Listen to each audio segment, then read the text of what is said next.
tu kita buat TV Al-Hijrah lah.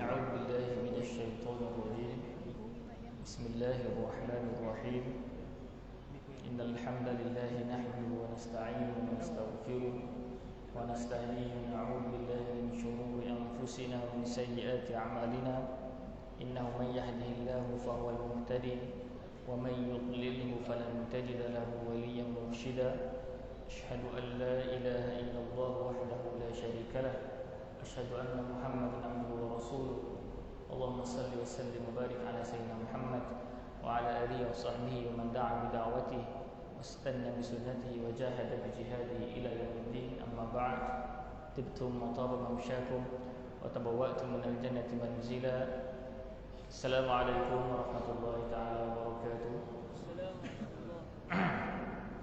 Yang berusaha Tuan Fauzi Muhammad Al-Fatih,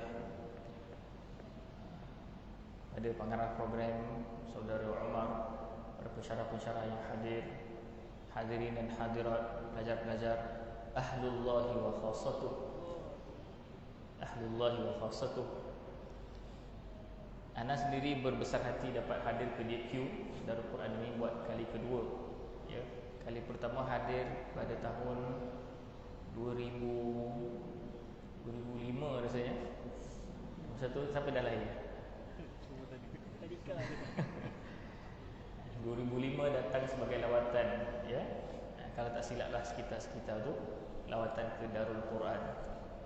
Jadi untuk makluman, isteri Ana pun bahasa apa? Ana ke saya?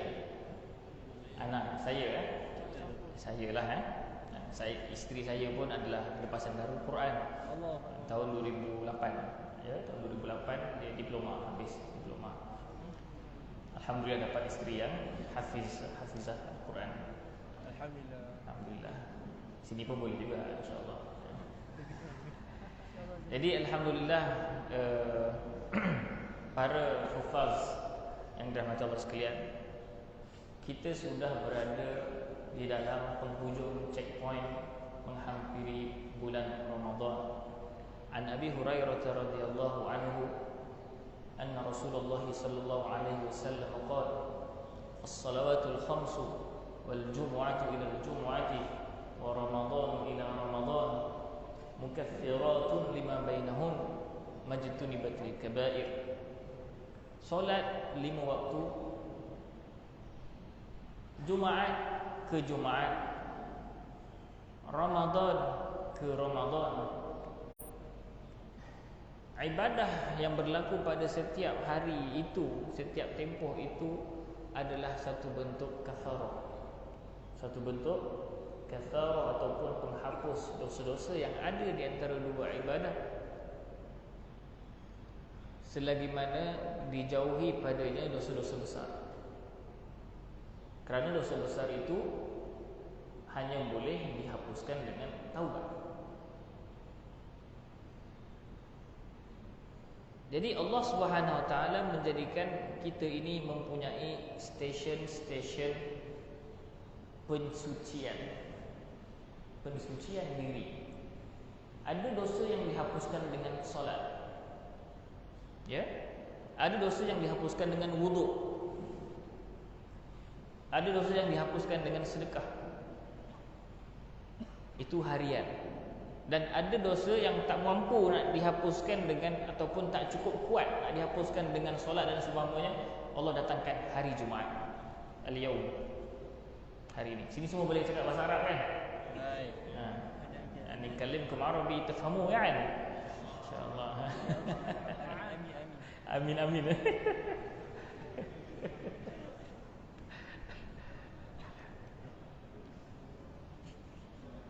Jadi ada dosa yang Allah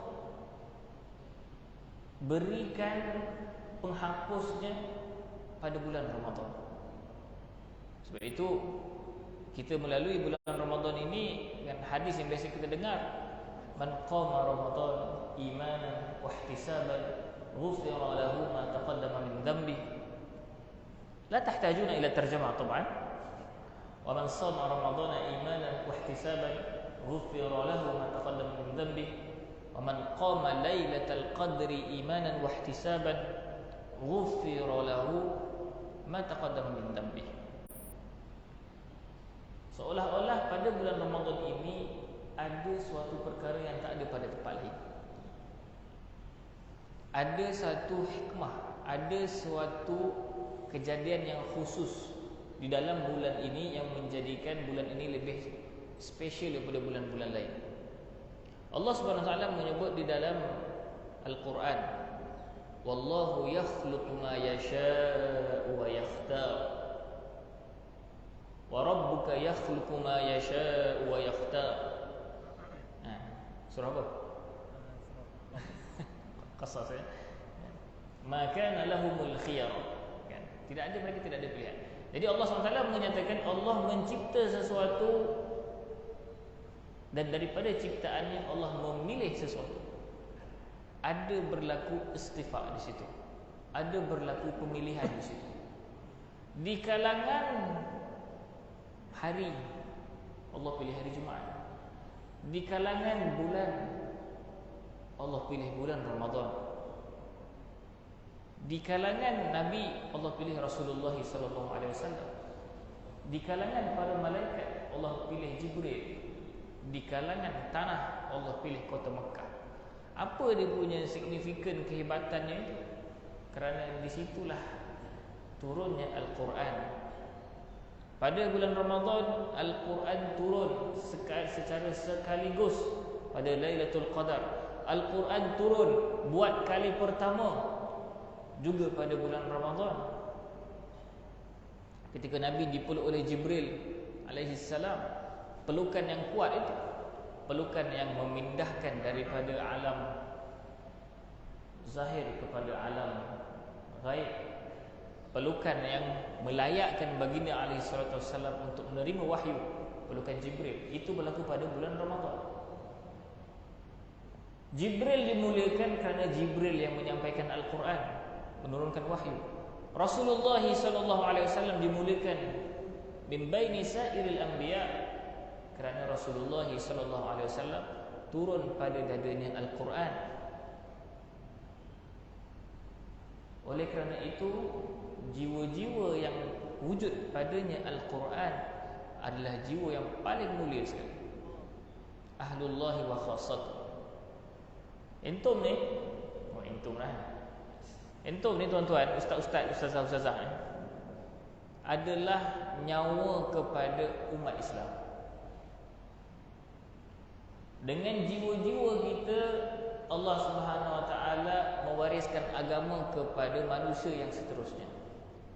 Habis tu ustaz, ada mushaf, cukuplah mushaf.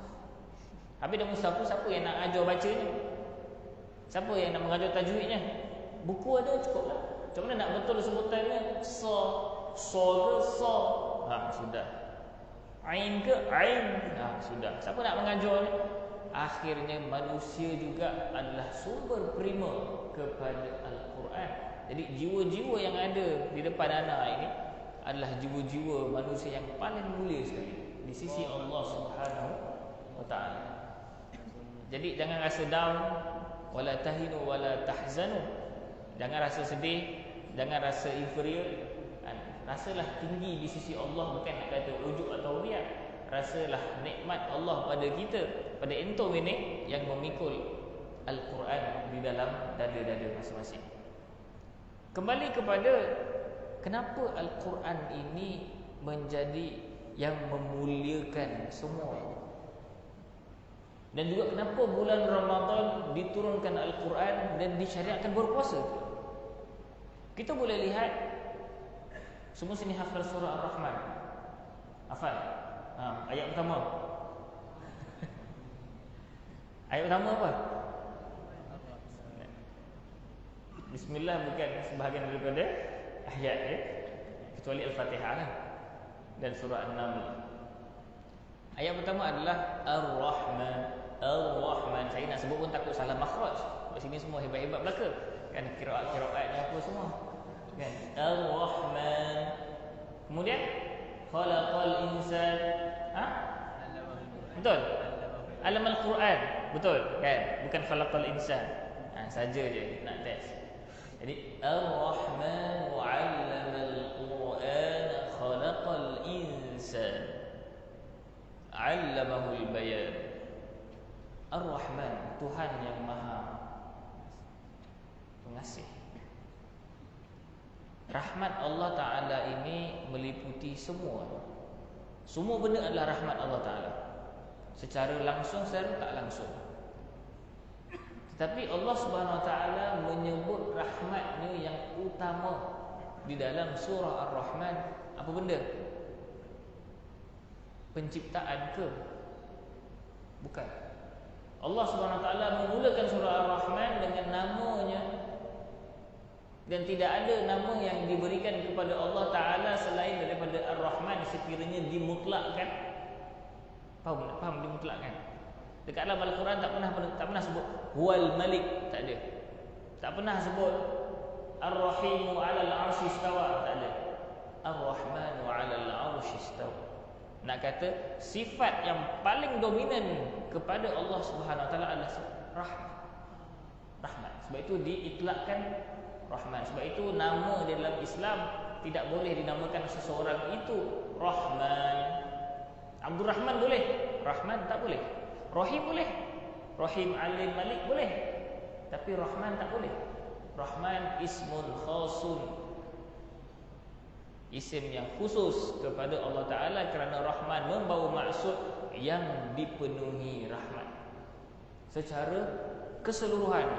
Habis Rahim apa? Rahim yang menyayangi. Itu sayang pula. Jadi Rahmanun lil alamin, Rahimun bil mu'minin. Rahman kepada seluruh alam, Rahim hanya untuk orang mukmin. Dalam erti kata, orang kafir Allah tak suka, tapi rahmat Allah kena pada dia. Dia boleh bernafas, dia boleh makan minum dan seumpamanya. Jadi kembali kepada surah Ar-Rahman, Allah Subhanahu Wa Taala memulakan Ar-Rahman wa 'allamal Quran. Allah Subhanahu Wa Taala memulakan, apakah rahmat yang paling besar yang Allah turunkan ini, iaitu mengajarkan Al-Quran. Kemudian barulah rahmat yang kedua adalah penciptaan manusia. Khalaqal insan. Jadi Quran dulu, baru datangnya manusia. Dalam arti kata yang lain, nilai Quran dulu, pertimbangan Al-Quran dulu, barulah pertimbangan material kita. Sebab itu apabila datangnya bulan Al-Quran, bulan Ramadan, kita disuruh untuk berpuasa. Seolah-olah, kenapa? Berpuasa ini kita dilarang untuk ketika waktu siang makan dan minum dan bersama isteri. Bersama isteri dengan kefahaman yang kita fahamlah ya, tak perlu saya detailkan di masjid ini. Kenapa? Makan dan minum untuk menjaga zat manusia, supaya manusia tak mati. Bersama dengan isteri untuk menjaga spesies manusia, supaya manusia mandiri. Kan? Kemandirian spesies, sentiasa ada anak-anak kan. Jadi datangnya bulan Ramadan, Allah Subhanahu Wa Taala seolah-olah apabila menyuruh untuk berpuasa pada bulan ini, seolah-olah Allah nak kata, engkau kena lupakan sedikit engkau punya jasad ini, kerana bulan ni Quran turun. Allah mulakan dengan Al-Quran. Maka fokuslah kepada amal ibadah.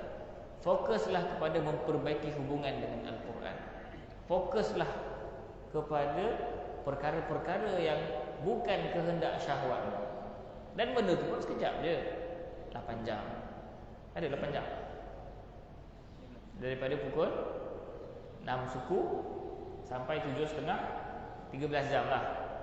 Campur tidur, jadi 10 jam. Campur main game, ada ke main game? Tak main game buat sini tak main sini kan. Tak tolak-tolak sebenarnya yang betul-betul rasa lapar 3 jam je.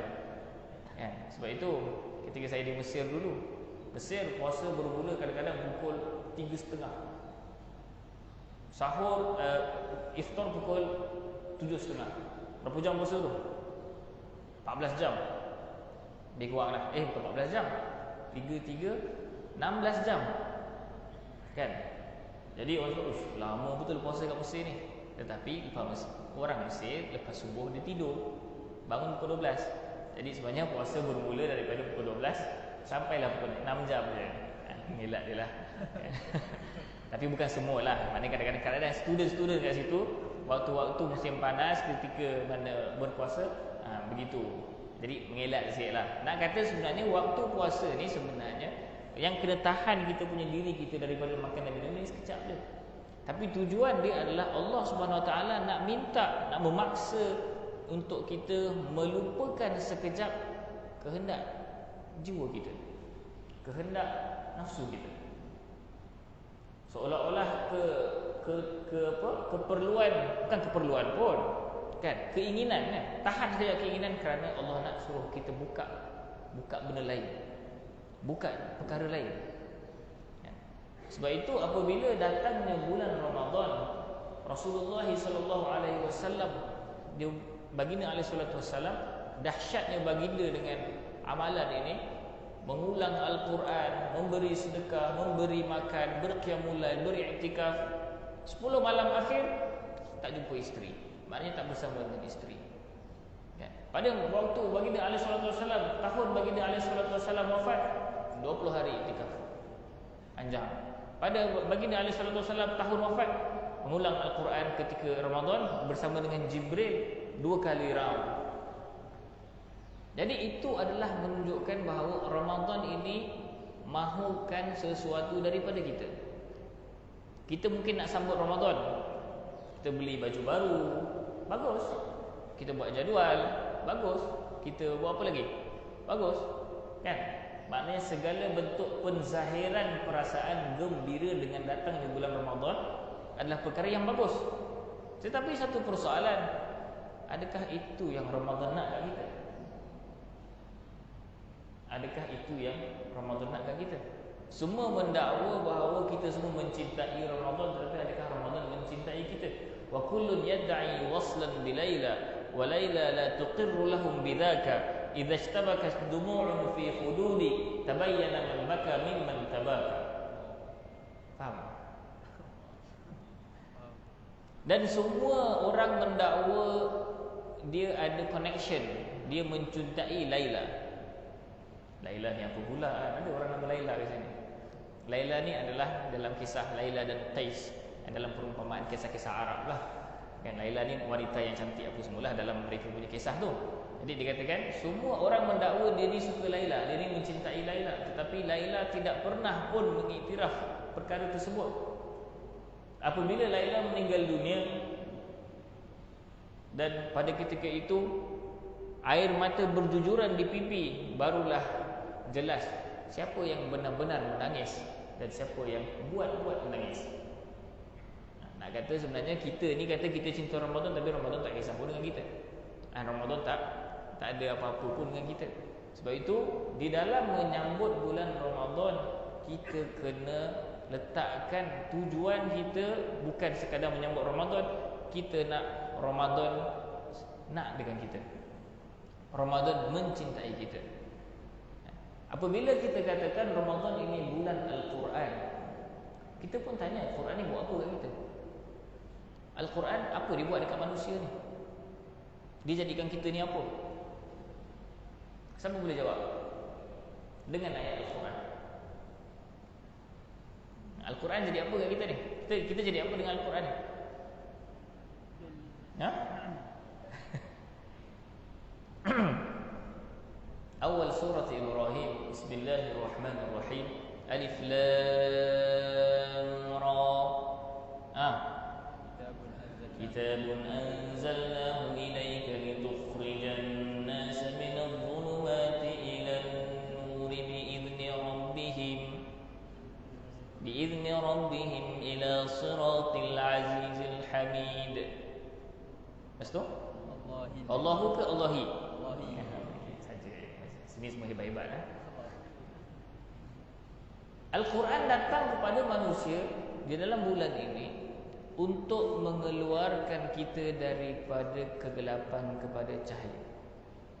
Jadi Al-Quran ini ibarat suatu ilmu ataupun suatu penyelamat manusia ini daripada dia jahil, dia tidak tahu. Guna Al-Quran bagi tahu, memberitahu kepada manusia ini siapakah manusia,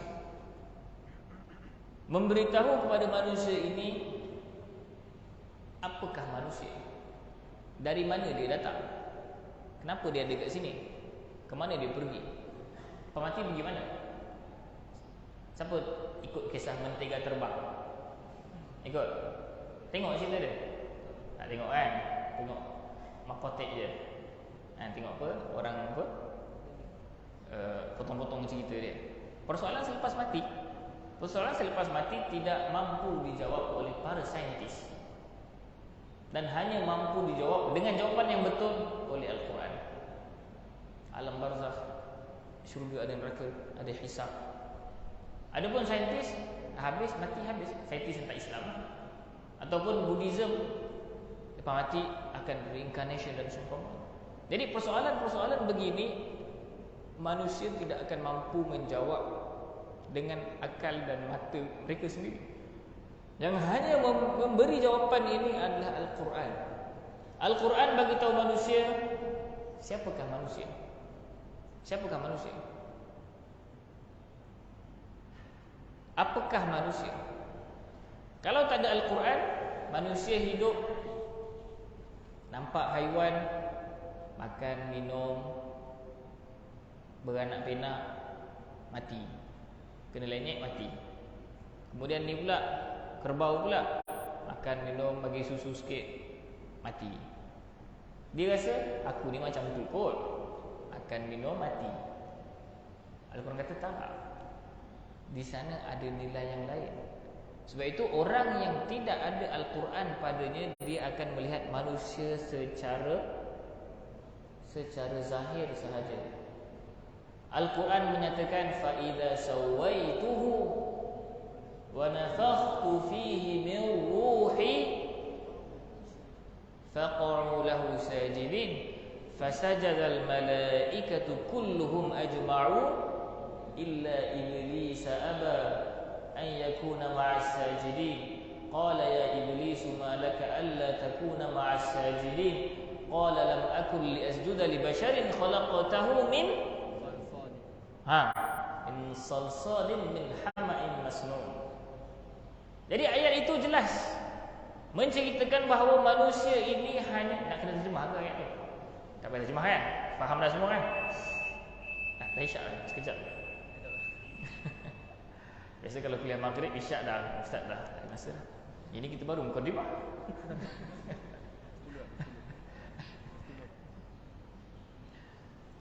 Tak mana tadi? Fa idza sawaitu, Al-Quran memberitahu kita ini hanya mulia apabila fa idza sawaituhu wa nafakhtu fihi min ruhi, apabila aku, iaitu Allah Subhanahu wa taala, mendesain manusia ini, maknanya secara jasad. Dah cukup manusia ni ada mata, ada kepala, gini, baru Allah tiupkan roh daripada Allah SWT boleh bergerak, barulah malaikat disuruh untuk sujud.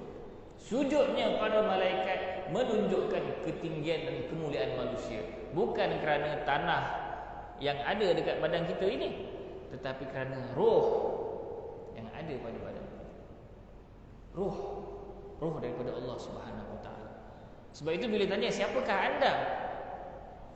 Siapa? Siapa nama? Nama siapa? Ziyad. Siapakah enta?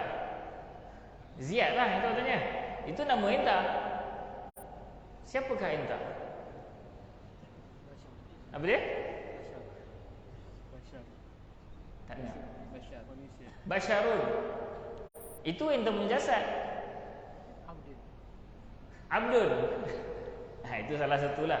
Nak kata sebenarnya Al-Quran menceritakan pada kita bahawa kita ini asal kita adalah roh.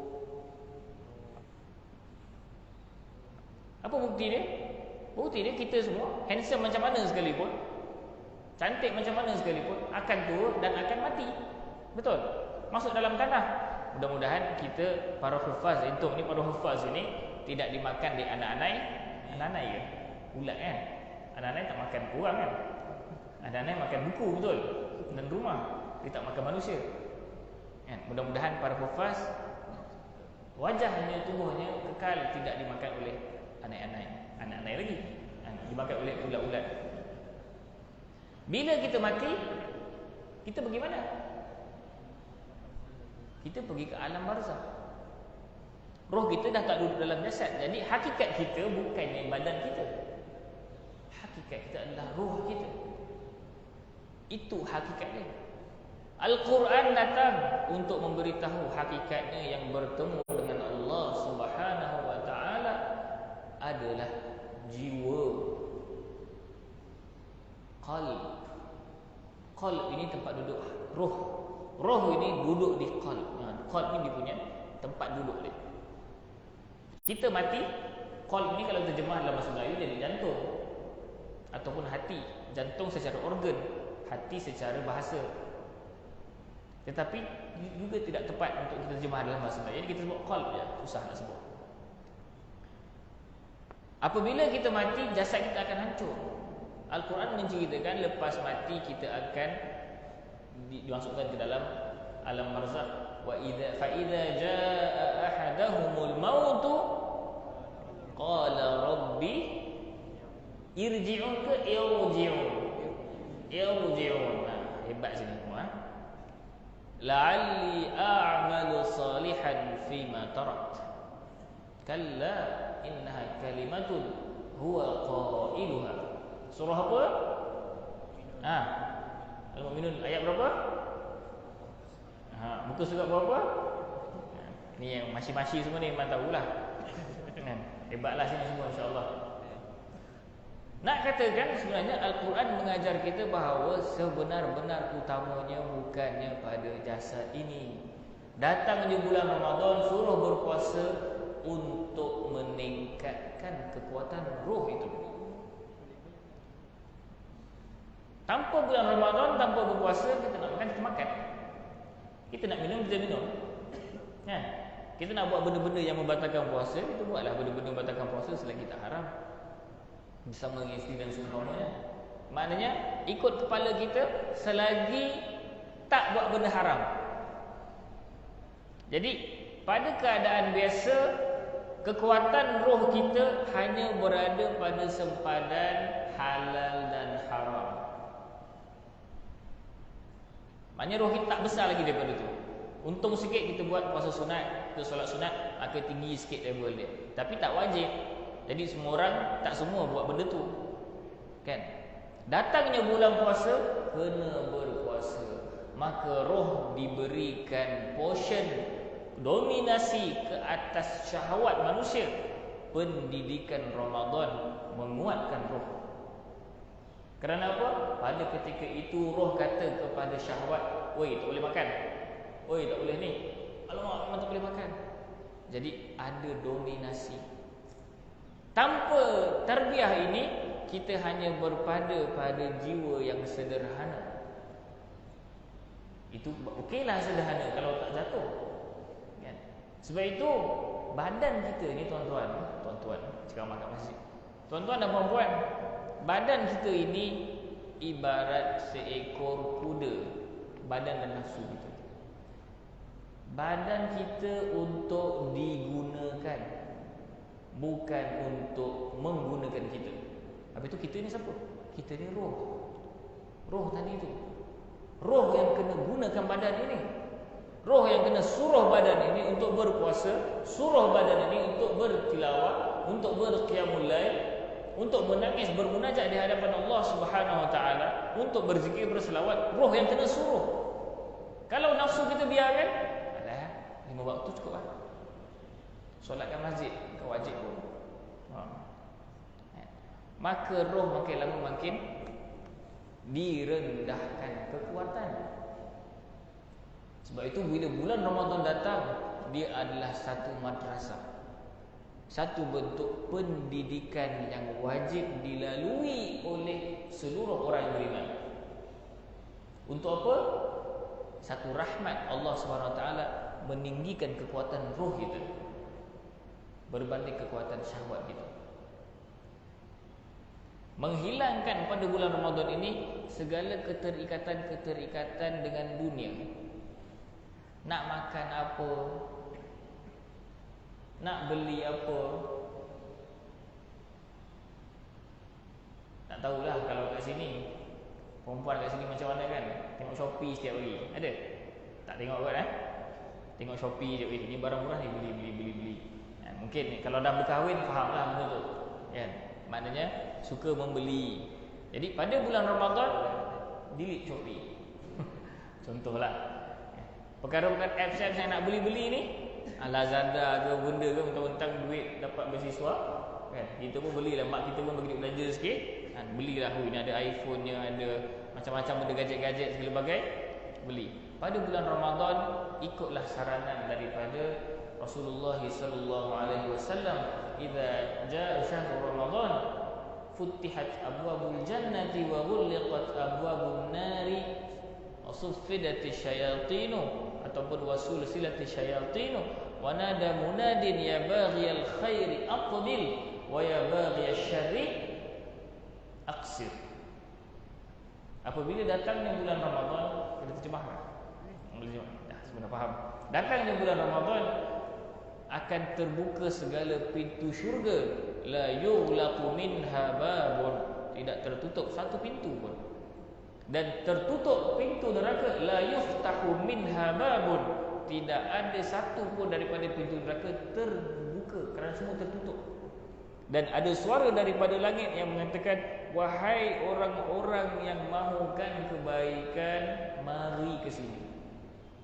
Mari. Ibarat seorang raja yang datang ke sebuah kampung, diiringi oleh para petugas-petugasnya dengan segala kemewahan dan harta dan segala kurniaannya. Lalu pengirim-pengirim ini kata, wahai orang kampung, siapa nak anugerah sekian-sekian, siapa nak duit sekian-sekian, semua akan berbondong-bondong. Begitulah walillahil mathalul a'la, bagi Allah perumpamaan yang lebih tinggi lagi. Itu hanyalah satu bentuk perumpamaan bagi kefahaman sahaja. Begitulah ibaratnya bulan Ramadan. Apabila disebutkan wanada munadin ya baghiyal khairi, wahai yang mahukan, yang sukakan kebaikan, mari datang mengambil rahmat. Kerana kenapa pintu syurga terbuka sedangkan apa efeknya? Terbuka, biar terbuka.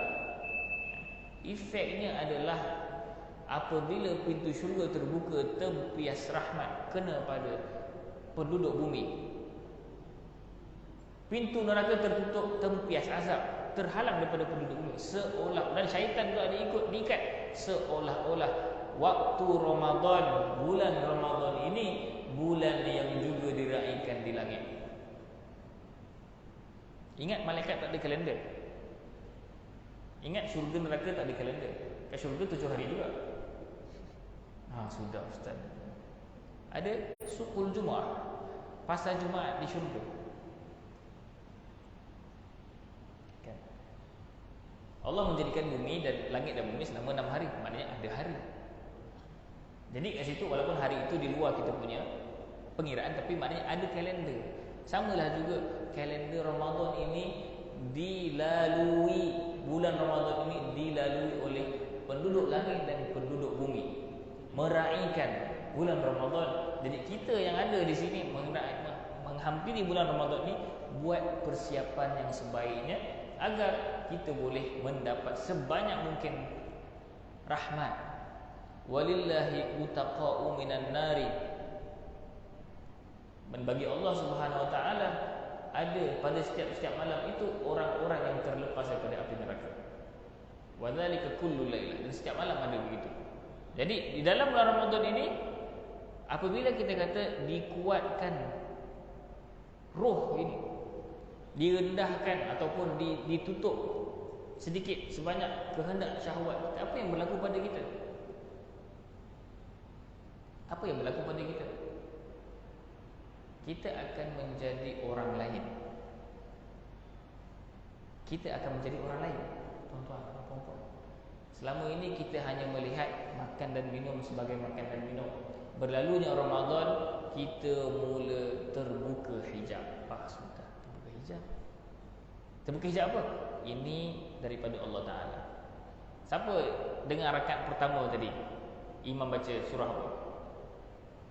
Rakaat pertama Ali Imran, kisah apa? Kisah apa?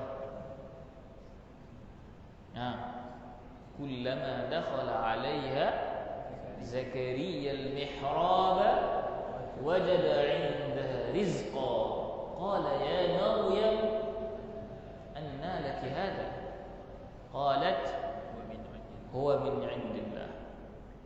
Terbuka hijab. Nak kena terjemah kan? Ketika mana apabila Nabi Zakaria yang mendapat tanggungjawab dan amanah untuk menjaga Maryam yang merupakan anak saudara perempuannya, masuk ke mihrab tempat Maryam beribadah, baginda alaihissalam melihat ada rezeki, buah-buahan. Ulama tafsir mengatakan buah-buahan yang bukan pada masanya dan bukan pada tempatnya. Di Palestin ketika musim panas datang buah limau. Buah limau musim sejuk. Ketika musim sejuk datang buah anggur. Buah anggur musim panas. Ketika musim bunga datang buah durian. Contohlah, kalau buah durian, maknanya dia kata bukan pada masanya. Nabi Zakaria pelik. Macam mana boleh macam ni? Kemudian jawapan Maryam alaihissalam, jawapan yang menerobos alam zahir kita, itu daripada Allah Ta'ala. Allah memberi tanpa sebarang hisab. Kita ini dah hidup di dunia ini, kita kata macam mana nak kenyang, makan. Macam mana nak berjaya, belajar. Macam mana nak, apa lagi? Macam mana nak apa benda lah. Kenapa hujan? Kerana berlakunya proses penyejatan daripada laut naik ke langit, kemudian kondensasi lah benda semua, kemudian jadilah hujan. Terbentuk awan semula nembus, kemudian hujanlah dia. Itu sebab dan musabab zahir. Kita ini dah terlalu terikat dengan zahir. Datangnya Ramadan untuk kita membebaskan keterikatan dengan zahir, untuk kita terikat dengan Allah Subhanahu Wa Taala.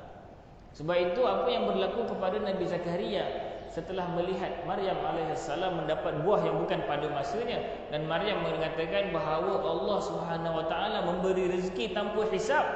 Tanpa hisab ini tanpa kira-kira manusia. Tak ada undang-undang, dengan masyiah, talaqatil masyiah. Apa maksud dia talaqatil masyiah? Kehendak yang tidak terbatas, kehendak yang tidak ada siapa-siapa yang boleh menyekat. Lalu Allah boleh bagi buah-buahan anytime, anywhere, tak ada masalah. Lalu Nabi Zakaria yang ketika itu sudah tua, isterinya pula mandul, di doa hunalika da'a Zakaria rabbah. Pada ketika itu Nabi Zakaria seolah-olah tersentak melihat apa yang berlaku. Kalau boleh berlaku pada Maryam, Allah boleh memberi buah-buahan tanpa hisab, tanpa sebab dan musabab, maka Allah juga boleh memberi aku anak walaupun aku dah tua dan isteriku tidak boleh beranak. Qala rabbi habli min ladunka dzurriyyatan thayyibah innaka sami'ud du'a. Kamil. Sampai ingat?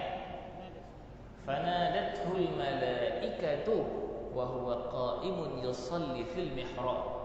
Maka serulah para malaikat kepada Nabi Zakaria sedangkan baginda sedang bersolat, annallaha yubashshiruka bi Yahya musaddiqan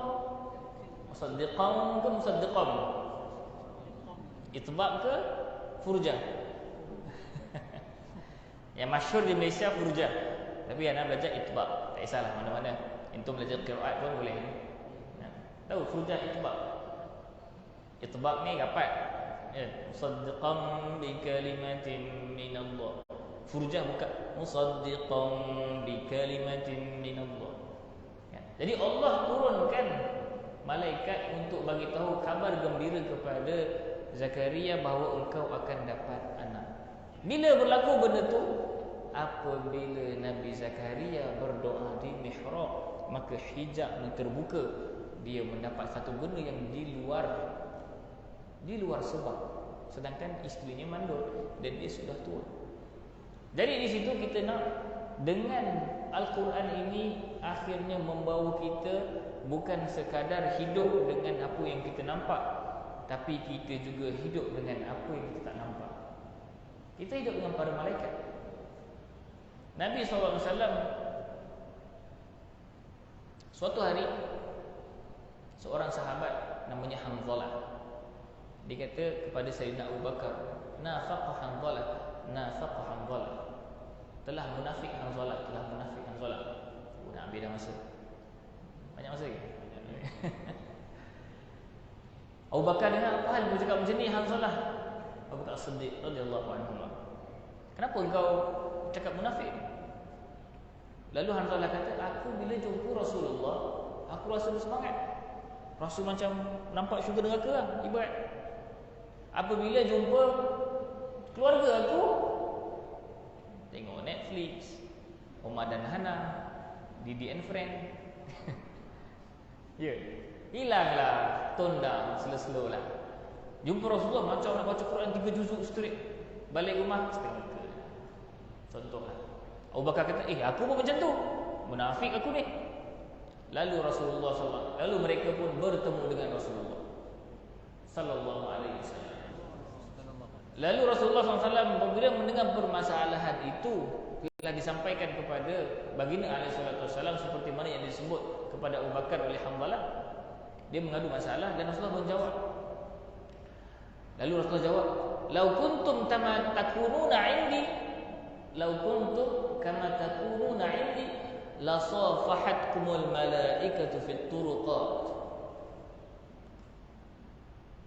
Kalaulah kamu di rumah sama macam kamu di depan aku, sudah pasti para malaikat akan salam kamu on the way, dekat tengah jalan. Assalamualaikum Muhammad Al-Fatih. Assalamualaikum. Apa nama tadi? Ziyad. Siapa ni? Akulah malaikat. Kalau begitu keadaannya, malaikat akan salam kepada kamu. Maknanya imanan yang sentiasa tinggi. Walakin tetapi ada masa-masa kamu semangat, ada masa-masa kamu taklah futur sangat. Ada masa-masa kamu tidak sebegitu. Lalu ulama mengatakan, kalaulah itu perihal sahabat yang mana mereka kejap begini, kejap begitu, kejap nampak malaikat, kejap tak nampak malaikat, bagaimanakah pula perihal Rasulullah SAW? Malaikat minta izin dia, nampak Jibril, nampak malaikat, apa benda sebut Jibril tadi, akhbirni 'anil Islam, akhbirni 'anil iman. Orang biasa nampak ni orang biasa ni. Rasulullah kata itulah Jibril. Jadi Rasulullah SAW dengan jiwanya Al-Quran ini, dia terbuka hijab. Pandangan Rasulullah bukan macam kita. Kita jadi imam kat depan, kita nampak depannya. Kita nak sufufakum, kita kena pusing, rapatkan saf, matikan handphone. Kalau tak khusyuk orang. Bunyi ringtone lagu entah apa-apa. Imam nak baca sedap-sedap, tiba-tiba sangkut sebab ada lagu. Apa-apalah lagu, kan? Hilang tu alamat. Tengah baca la tahzan innallaha ma'ana, keluar lagu entah apa-apa, lupa pula. Terus Allahu Akbar, terus terpotong tengah-tengah ayat. Kita kena tengok belakang. Rasulullah SAW mengatakan, jangan engkau bermain-main di dalam saf. Fa inni ara, kerana aku boleh melihat ke belakang 360. Kita nampak depan, Rasulullah punya 360. Dia boleh tengok belakang. Macam mana? Tak tahu. Alam lain, satu pandangan yang lain. Suatu hari Fatimah Zahra dengan Sayyidina Ali radhiyallahu anhuma. Tahu Sayyidina Ali kerja apa? Siapa tahu? Sayyidina Ali apakah pekerjaannya? Kita tahu dia khalifah keempat apa semua. Apakah pekerjaan Sayyidina Ali? Siapa tahu? Kerjanya angkat barang. Angkat barang ambil upah. Macam Grab lah sebenarnya. Lebih kurang lah. Grab delivery ke apa benda kan. Itu kerja Sayyidina Ali. Tapi Grab gajinya 4,000 sebulan. Gaji Sayyidina Ali seadanya, sekadarnya. Dan Sayyidatina Fatimah dengan income Sayyidina Ali yang tidak berapa tinggi itu, keadaan hidupnya biasa, sederhana. Penat nak kena kisah gandum, nak buat tepung apa benda semua. Lalu Sayyidatina Fatimah mengatakan kepada Sayyidina Ali, apalah salahnya kita jumpa bapa aku Rasulullah. Kot-kot ada khadam yang free, bolehlah tolong-tolong aku kat rumah ni, penat ya. Kemudian Sayyidina Ali kata boleh juga begitu. Jom kita jumpa Rasulullah. Jumpa Rasulullah sallallahu alaihi wasallam. Apabila memberitahu masalahnya, pertama sekali, sorry tak ada khadam yang kosong ya. Yang kedua, Rasulullah mengatakan, nak tak aku khabarkan perkara yang lebih baik daripada khadam? Apa dia? Sebelum tidur engkau katakan subhanallah walhamdulillah wa la ilaha illallah wallahu akbar 33 kali. Zikir tu boleh gantikan bibi ke? Kita punya pandangan lah. Zikir tu boleh gantikan bibi ke? Ada ke kita berzikir tiba-tiba jadilah jin ke benda ke? Boleh tolong kisar gandum, boleh tolong kemah rumah, sapu sampah, benda semua boleh? Tak boleh. Tapi di sisi Rasulullah SAW, ia boleh menjadi lebih baik daripada bibi. Kenapa? Kerana Rasulullah menerobos dalam zahir. Apa yang berlaku di zahir ini hanyalah suatu tadbir daripada alam gaib. Kita fikir benda-benda yang zahir, kita akan sangkut, tersekat. Tapi apabila kita meminta pertolongan daripada yang gaib, Allah Subhanahu Wa Taala, gaib mutlak, maka Allah boleh buat apa saja. Tak study pun boleh A+. Sudah. Bighairi hisab. Kan? Innallaha yarzuqu man yasha. Bighairi hisab. Kerana kita pergantungan kepada Allah Subhanahu Wa Taala. Jadi apabila kita nak melihat peranan, kembali balik, peranan Al-Quran, peranan puasa, dia sebenarnya kita sedang seolah-olah mengetuk pintu alam gaib untuk kita saksikan. Bukan kerana kita nak nampak lalu kita boleh macam hebat ke, tidak, tapi kerana di situlah jalan-jalan mengenal Allah Taala. Kita ni tuan-tuan, adik-adik, abang-abang, kakak-kakak, kita ni nak apa kat dunia ni? Akhirnya kita nak jumpa Tuhan. Penghujung kita, wa kulluhum atihi yaumal qiyamati farda. Setiap orang akan bertemu Tuhan secara keseorangan. Kita bertemu Tuhan dengan muka kita ke? Kita bertemu Tuhan dengan kita punya kereta kita, rumah besar kita, sijil kita, pujian orang pada kita. Kita bertemu Tuhan dengan illa man atallaha qalbin salim. Ya ayyatuhan nafsul mutmainnah. Itu yang kita nak. Jadi puasa ni, Al-Quran ini sampai ke situ. Kita nak jiwa yang tenang. Jiwa yang tenang ni, walaupun ditimpa musibah, bersabar, diberikan kebaikan, bersyukur. Kenapa? Itu hanyalah keizinan dan tadbir daripada yang baik. Adakah Allah zalim? Wal'iyad. Tidak. Langsung tidak. Innallaha la yazlimu mithqala dzarrah. Satu zarah pun tidak zalim. Habis siapa yang zalim? Kita yang zalim. Kat mana kita zalim? Sebab kita tak nampak Tuhan. Kita tak nampak tadbir Tuhan. Kita rasa Tuhan zalimi kita. Kita rasa alam tidak adil pada kita. Sedangkan semua ini berlaku di bawah tadbir hakim daripada hikmah Allah Subhanahu Wa Taala. Jadi Al-Quran dan puasa nak bawa kita ke situ. Sebab itu kita katakan hijabul ghuyubi wujudul uyub. Hijabul ghuyub. Hijabul ghuyub apa? hijab kepada alam ghaib ini kerana ada keaiban-keaiban kita. Sebab itu di dalam bulan puasa kita menghapuskan dosa-dosa kita dengan tangisan dan munajat, tilawah dan tadabbur. Macam mana nak hapuskan dosa-dosa pada waktu malam? Hapuskan dengan qiyamul lail pada waktu malam. Seperti mana kita membuat dosa-dosa tanpa orang tahu, hidupkan amalan-amalan tanpa orang tahu. Macam tu. Itu dia punya balas ganti dia. Setiap dosa penghapusannya dengan andu. Apa bukti Ustaz? Dalam Quran 2 ayat. Yang pertama, innal ladzina yaktumuna ma anzalna minal bayyinati min ba'di ma bayyanahu lin-nasi fil kitabi ulaika yal'anuhumullahu wa yal'anuhumul la'inun. Faham ayat tu? Barang siapa yang menyembunyikan apa-apa yang kami turunkan daripada keterangan setelah kami terangkan yang kepada manusia, mereka itu dilaknat oleh Allah dan orang-orang yang melaknat. Illal ladzina tabu wa aslahu wa bayyanu. Reverse balik, engkau dah sembunyikan hukum Allah Ta'ala, taubat engkau menerangkan hukum Allah Ta'ala.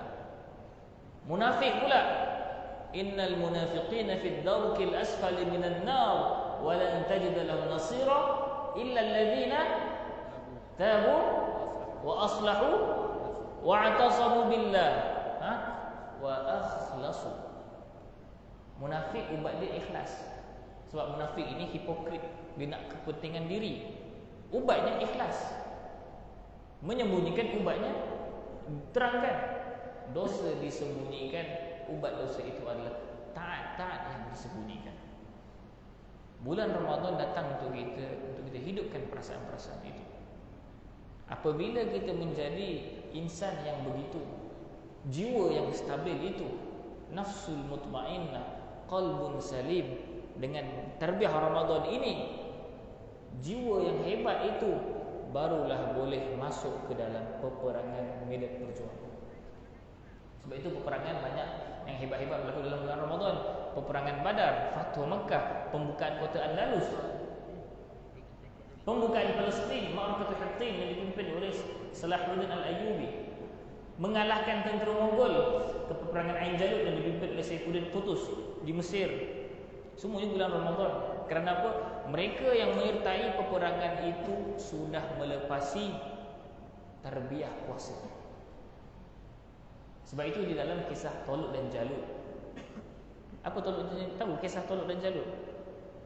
Falamma fasala Talut bil junud qala inna Allaha mubtaliikum binahar faman shariba minhu falaysa minni wa man lam yat'amhu fa innahu minni illa man ightarafa ghurfatan bi yadihi.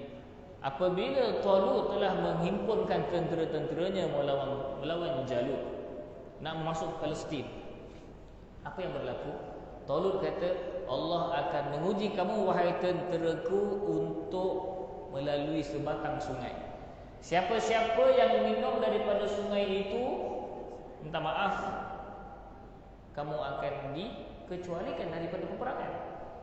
Kecuali nak minum sangat, minum satu ghurfah, secedok je, cedok tangan kan. Kalau tangan besar, okeylah kan, secedok tangan. Itu sahaja syarat dia. Waktu tu tengah kehausan, meniti padang pasir, nak buka Palestin yang dikuasai oleh Rom, Jalut pada ketika itu. Lalu fasharibu minhu illa qalilan minhum. Kurang dah lagi daripada 10,000 kepada 1,000. 10,000 tentera, 10,000 tu daripada 100,000. 100,000 tu daripada 1 juta Bani Israel. Semua tu dikurangkan. Checkpoint yang kedua terakhir adalah checkpoint puasa. Siapa-siapa yang taat arahan aku boleh follow. Yang tak taat, minta maaf, engkau balik sebab engkau hanya merosakkan. Dah sampai pula lepas minum tinggal 1,000 orang. Falamma jawazahu huwa walladzina amanu ma'ahu qalu la taqata lana al-yawma bi Jalut wa junudi. Dahlah tinggal 1,000 orang. Nampak tentera Jalut yang ramai, yang besar itu. Tak ada janji. Dahlah kehausan, kekurangan. Nampak tentera Jalut yang hebat, yang besar, yang megah dengan dia punya segala kelengkapan-kelengkapannya. Kurang lagi daripada 1000 tinggal 313. Sebab itu ketika peperangan Badar, Nabi SAW bertanya kepada sahabat, berapakah bilangan kita? Sahabat mengatakan 313. Lalu Nabi mengatakan, "Fadzaka adadu ashabu Talut." Itulah dia bilangan tentera Talut. Sejarah berulang sekali kedua. Yang kita tahu sebenarnya dah ulang banyak kali dah. Setelah itu, walamma darazu li Jalut wa jundihi. Kemudian apabila tinggal 313, mereka inilah yang alladzina yadhunnuna annahum mulaqullah kam min fi'atin qalilah ghalabat fi'atan katsira biidznillah wallahu ma'as sabirin. Walamma barazu li Jalut wa junudihi qalu rabbana afrigh 'alaina sabra wa thabbit aqdamana wansurna 'alal qaumil kafirin fahazamuhum biidznillah. Mereka melalui tarbiyah puasa, kemudian mereka melalui tarbiyah makna puasa. Tarbiyah puasa tak makan dan tak minum, taat arahan. Makna puasa keterikatan kepada Allah Ta'ala. Allah boleh buat. Lalu orang-orang yang begini 313 ini dia menang.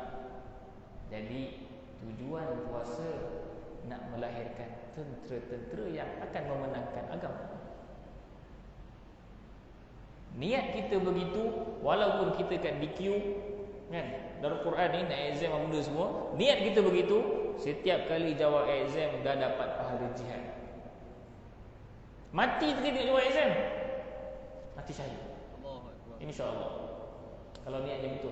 Man talaba syahadata bisidqin ballaghahu Allahu manazil asy-syuhada wa in mata ala firashihi. Barang siapa yang meminta syahadah, mati syahid dengan benar dan benar dengan jujur, Allah akan menyampaikannya kepada darjat orang-orang yang mati syahid walaupun mati di atas katil. Jadi ustaz-ustaz, para hufaz, besarkan niat kita. Besarkan niat kita dalam puasa. Bukan sekadar kepentingan diri, tetapi di sana ada ummah, ada masyarakat yang memerlukan orang-orang macam ini. Ada musuh yang sedang mahu mencantas agama ini, mencantas umat ini. Apabila kita membesarkan kita punya misi dan visi kita, maka besarlah segala pahala kita. Walaupun kita tengah tidur, makan, minum, tidur, di toilet, semua dapat pahala. Sebab apa? Semuanya itu menuju kepada satu misi.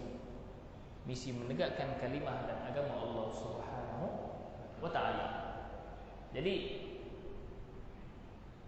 itulah serba sedikit mengenai Ramadan. Mudah-mudahan pandangan kita terhadap bulan Ramadan berbeza, niat kita terhadap bulan Ramadan juga berbeza, cara kita menyambut Ramadan juga berbeza. Walaupun saya tahu kita akan ada exam minggu depan, insya-Allah, walau macam mana sekalipun kita kena study, kita kena buat benda semua, letak dalam kepala aku tetap mahu menghidupkan malam-malam Ramadan. Niatkan ilmu sebagai qiyam. Suatu hari, tak habis lagi kan, dah habis lah, tak habis juga satu hari.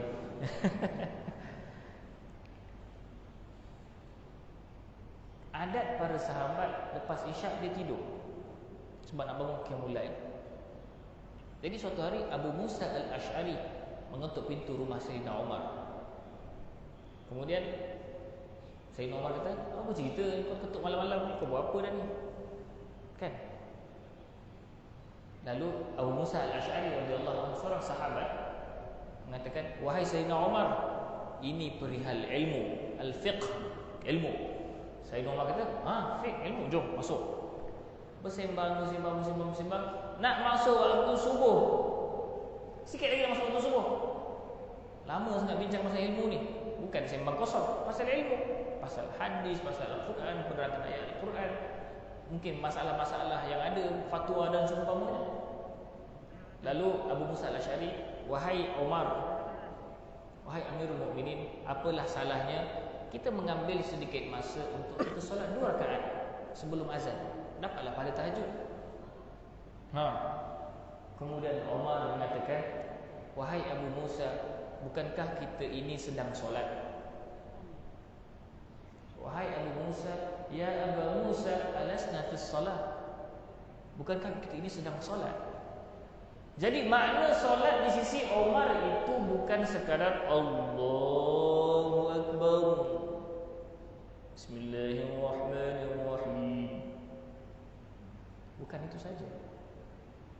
Tapi makna solat di sisi Umar adalah munajat di hadapan Allah Subhanahu wa taala pada setiap masa dan ketika. Di mana sahaja dia begitu, dia hakikat sedang solat. Kerana solat adalah mi'rajul 'abdi ila rabbih. Mi'raj seorang hamba kepada Allah Subhanahu wa taala, al-qudumu wal muthulu baina yadayhi, datang dan menghadap Allah Subhanahu wa taala, munajatu maulah, bermunajat di hadapan Allah. Itulah solat. Jadi Umar dia faham, walaupun aku tak ambil wuduk untuk solat tahajud, apa sahaja yang aku lakukan, aku niatkan sebagai munajat, maka itulah juga solat. Jadi dalam ulang kaji prep dan seumpamanya, ambil idea, ambil cara fikir Umar ini, barulah kita boleh menjadi di kalangan orang yang illal musallina alladhina hum ala salatihim daimun. Macam mana nak sentiasa solat? Kecuali orang-orang yang solat, yang sentiasa solat. Macam mana nak sentiasa solat? Solat 5 waktu sehari. Dan juga kalau solat sunat pun tak dapat mencakupi seluruh kehidupan. Sebab ada kadang-kadang kita makan, kita minum, kita main, kita benda kan. Jadi orang yang daimun solat ini orang yang hidupnya sentiasa menghadap Allah Subhanahu wa taala. Jadi solat adalah satu bentuk ibadah yang Allah suruh perbuatan itu. Tetapi solat yang hakiki adalah wa aqimis salata li dzikri, tinggikan solat, dirikan solat untuk mengingati Allah Subhanahu wa taala. Jadi segala perkara yang diingati Allah padanya, bermunajat kepada Allah, itu adalah hakikat solat. Jadi ulang kaji, mengulang hafazan dan seumpamanya, niatkan begitu. Mudah-mudahan Allah juga akan memberi taufik kepada kita menghidupkan malam-malam Ramadan dengan apa sahaja yang Allah mahu dan apa yang sesuai dengan keadaan kita nak buat exam dan seumpamanya. Mudah-mudahan dengan demikian kita dapat mencapai hasil daripada tarbiyah Ramadan dan kita mahu kembali kepada Allah Subhanahu wa taala dengan hati yang suci dan jiwa yang cinta kepada Allah Subhanahu wa taala. Wa ya laita baini wa bainaka 'amirun wa baini wa bainal 'alamin kharabu wa ya laka tahlu wal hayatu mariratun wa ya laita baini wa bainaka 'amirun wa baini wa bainal 'alamin kharabu idza sahha minkal wuddu fal kullu hayyinun wa kullu alladhi fawqa at-turabi turab. Alangkah baiknya sekiranya di antara aku dengan engkau ini wa ya laitaka tahlu, alangkah baiknya sekiranya engkau ini manis dan kehidupan ini pahit. Wa ya laitaka tarda wal anamu ridabu, dan juga alangkah baiknya engkau redha pada aku dalam keadaan manusia marah pada aku. Dan alangkah baik sekiranya di antara aku dengan engkau ini mempunyai hubungan yang murni, dan aku dengan para alam yang lain itu hancur berkecai. Idza sahha minkal wuddu fal kullu hayyinun, dan sekiranya sah padamu kasih sayangmu, maka segala perkara itu jadi tak ada apa-apa. Wa kullul ladzi fawqa turabi turabu, dan setiap yang ada di atas muka bumi ini hanyalah tanah-tanah sahaja, tidak ada nilainya. Wallahu a'lam bissawab. Aqulu qawli hadza astaghfirullahal azim li wa lakum. Mudah-mudahan Allah Subhanahu wa taala menguatkan keazaman kita dan tekad kita dan memberikan taufik kepada kita untuk menghidupkan malam-malam Ramadan dan menjadikan kita di kalangan orang-orang yang dilepaskan daripada api neraka. Saya buka kepada, kalau adalah sesi soal jawab, kalau ada soalan. Kalau nak tanya soalan boleh, ya. Silakan. Kalau ikut apa ikut grup ke, nak bagi apa, tulis ke benda ke, kalau ada soalan. Yang biasanya soal jawabnya lagi lama daripada ceramah. Biasanya lah. Kan? Kalau ada soalan ya. Izinkan saya minum air dulu. Boleh izin eh? Bismillahirrahmanirrahim.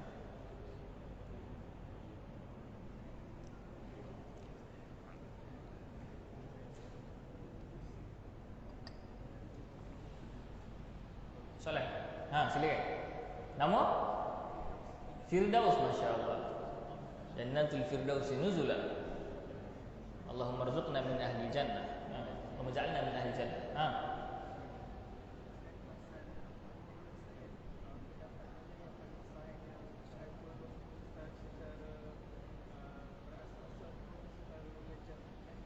Munajjaman. Okay. Apa pendapat yang paling sahih? Quran turun beransur dan turun secara jumlah. Dua-dua sahih. Ada soalan. Apakah pendapat yang paling sahih? Quran turun secara jumlatan, maknanya sedepuk, dan turun secara beransur-ansur. So jawapan dia? Macam mana nak sahih dua-dua? So satu ke banyak-banyak? So dia ada dua peringkat. Daripada Lauh Mahfuz ke Baitul Izzah sedepuk. Daripada Baitul Izzah ila Sama'id Dunya satu-satu. Ya? Macam mana Allah tahu benda yang boleh berlaku? Segala yang berlaku daripada penciptaan sampai hujung penciptaan dah tertulis dah. Kita ingat tak apa yang berlaku semalam? Ingat tak? Ingat? Semalam kita duduk mana, makan apa, jumpa siapa, ingat? Ingat? Ingat kan? Paling kurang kita tahulah kalau kita buat video kan. Kita ingat tak apa yang berlaku esok? Ingat? Kita tak tahu. Di sisi Allah Subhanahu Wa Taala esok macam semalam. Benda ni ustaz. Di sisi Allah Subhanahu Wa Taala tahun depan macam tahun lepas. Allah dah tahu semua benda. Semua dah. Ibarat ya, walillahil mathalul a'la. Suatu movie, kita tak tengok movie kan? Iklan lah, iklan. Suatu cerita yang berduration dia 30 minit. Pengarah cerita yang bagi kita cerita tu, yang dah siap 30 minit tu, dia tahu tak ujung awal sampai habis? Tahu. Kita yang tengok kita tahu tak? Berdebar-debar nanti apa ending dia, betul? Itulah contoh ibaratnya Quran turun secara beransur-ansur mengikut zaman dan mengikut munasabat yang berlaku kepada manusia. Kejap-kejap turun tabbat yada abi lahabin wa tab. Hujung sekali turun wattaqu yawman turja'una fihi ila Allah. Sebelum sikit idza jaa nasrullah. Dah menang tetap peperangan Badar, yas'alunaka 'anil anfal. Biasa dah. Macam mana boleh macam tu? Macam movie tadilah. Berjalan mengikut masa. Tetapi Al-Quran secara keseluruhan sudah ada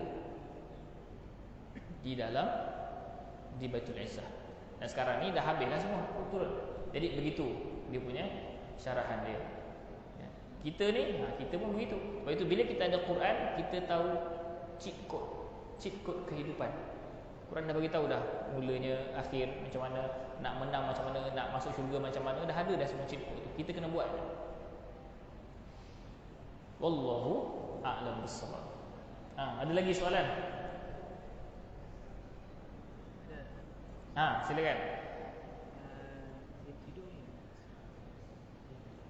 di bulan Ramadan ni, yang mana kita patut utamakan? Kita membanyakkan tilawah ataupun membanyakkan tadabbur? Okey, soalan yang biasa. Banyakkan tilawah ke banyakkan tadabbur? Yang dijawab oleh Al-Imam Ibn Qayyim, tilawah ini maksudnya baca dengan lajulah. Betul. Tujuan tilawah untuk menghabiskan bacaan Al-Quran. Tujuan tadabbur untuk menerobos makna Al-Quran. Jadi saya mudahkan, tilawah dengan bacaan yang laju ibarat kita tembak pakai machine gun. Tadabbur sniper. Mana yang lebih tepat? Sniper lebih tepat, kan? Jadi itu dia punya perumpamaan. Maknanya pahala yang lebih besar pada masa yang sama, tadabbur itu lebih besar pahalanya. Tetapi apa yang berlaku? Kadang-kadang kita nak tadabbur setiap masa, kita pun tak larang. Jadi untuk menghimpunkan kedua-dua pandangan, ketika kita bersemangat, kita cuba untuk tadabbur. Ketika kita kurang bersemangat, paling kurang kita baca Al-Quran. Jangan aku nak tadabbur je. Kawan ni dah khatam 2-3 kali, kita kata kau tak ada pahala, kau machine gun, aku sniper. Masalahnya dia machine gun dah bunuh berapa ramai orang dah. Kita sniper baru seekor kita bunuh. Kan? So yang penting Al-Quran sentiasa dilazimi. Sama ada tadabbur ataupun tilawah, Al-Quran sentiasa dilazimi. Macam mana nak tadabbur? Oh, tu tambah 2 jam lagi. La yamassuhu illal mutahharun. Kita nak pegang Al-Quran, kita kena ambil wudu. Betul? Tu nak pegang kulit dia. Kita nak masuk dalam Al-Quran, kita kena sucikan dalaman kita. Kerana la yamassuhu illal mutahharun. Nak pegang pun kena bersuci, apatah lagi nak masuk dalam tu. Kena berkali-kali lagi suci. Jadi mulakan tadabbur dengan mensucikan, membersihkan hati.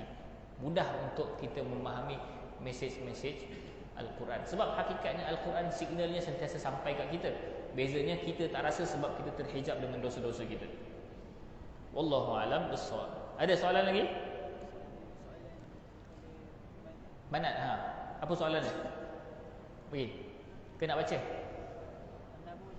Okey.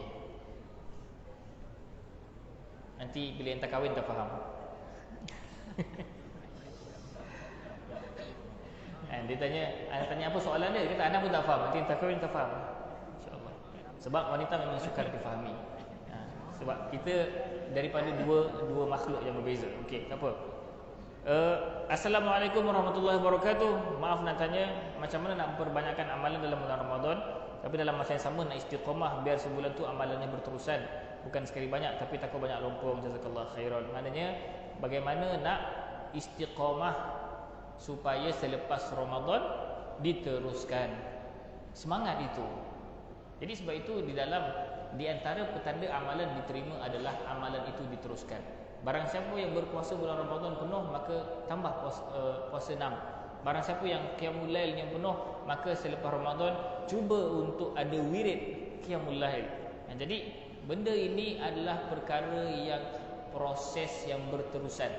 Dia bukannya one shot, satu Ramadan aku boleh mati jumpa Tuhan dalam keadaan yang sejahtera.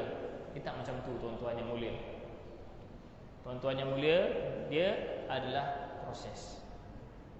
Mulakan dengan niat mujahadah. Ada seorang salaf mengatakan, kabattu nafsi 40 sanatan fi qiyamil lail hatta ajidu halawatah.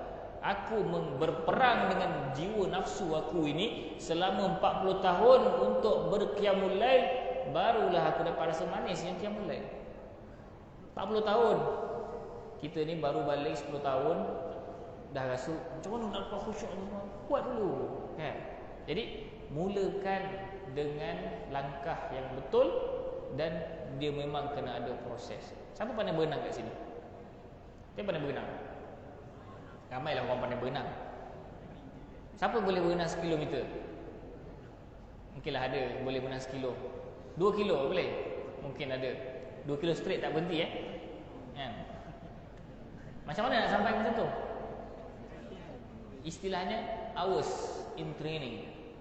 Tahu hours? Berjam-jam dalam training. Barulah dia boleh berenang itu macam jalan. Seperti mana dia boleh berjalan 5 km, macam tu dia boleh berenang 5 km. Biasa je.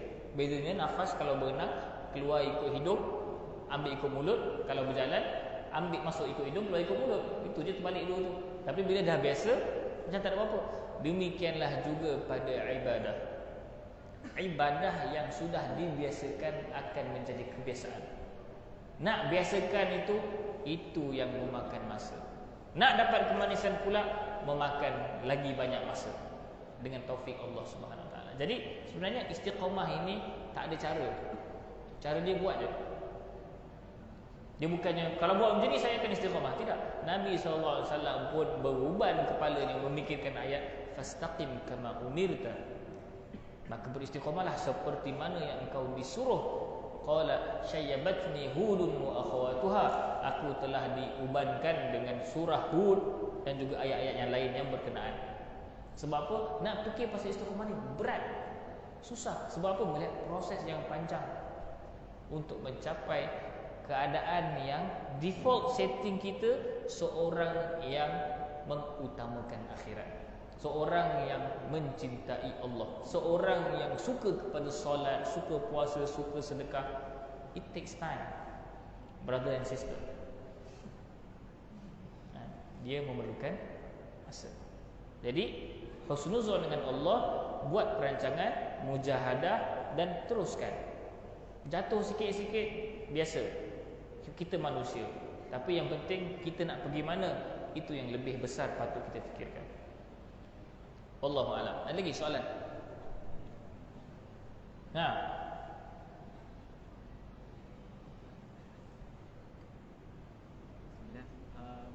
Nama siapa? Nama Muhammad Nur Haikal. Haikal. Soalan saya berkenaan dengan malam Lailatul Qadar. Bilakah malam Lailatul Qadar? Seperti mana yang kita tahu, yang mana ulama ada meletakkan perkiraan, jika Ramadan jatuh pada hari bulan sekian, maka malam Lailatul Qadarnya adalah pada tarikh sekian.